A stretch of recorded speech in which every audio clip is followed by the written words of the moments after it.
теңнің сол жағында орналасқан бір текті дифференциалдық теңдеудің жалпы шешімі қосылған жалпы теңнің оң жағындағы бір тексіз бөліктің дербес шешімінен. Бізден сұрағаны осы дәл дербес шешімнің жалпы түрі қандай болады деп тұр. Ал енді қазір соны табуға көшейік.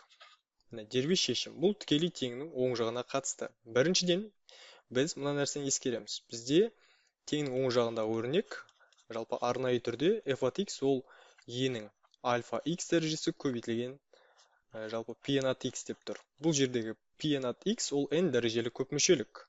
Бізде көріп тұрғанымыздай e-нің минус x дәрежесінің қасында 2x квадрат деген өрнек тұр.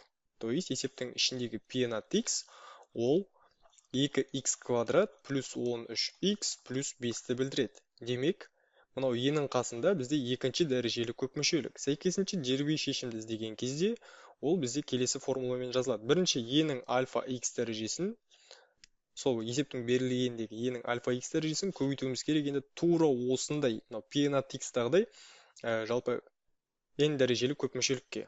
Енді жалпы жағдайда ол бізде ax квадрат плюс bx плюс с болады.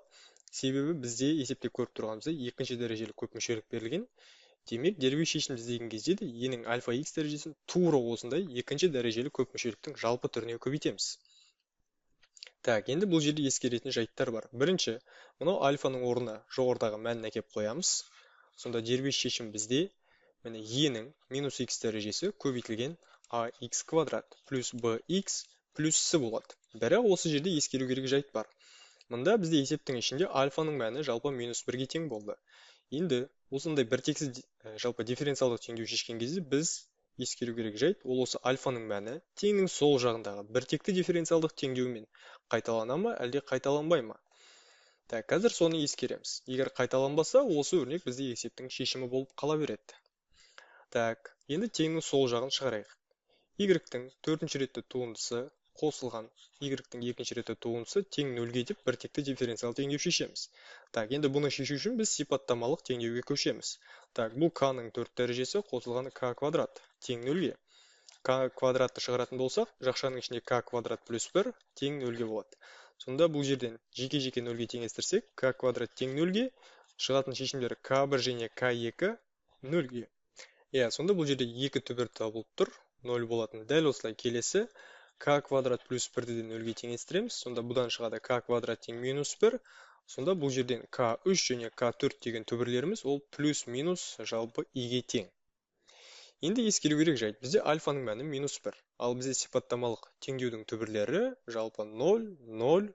Сосын тағы да жалпы комплекс шешім плюс-минус i. Көріп тұрғанымыздай альфаның мәні қуанышқа орай мына сипаттамалық түбірдің ешқайсымен қайталанған жоқ. Сәйкесінше бұл осылай қалады. Егер ол қайталанса, онда біз келесі x-тің бір s дәрежесіне көбейтетін едік. Бұл s осы альфаның қайталану жалпы мәні.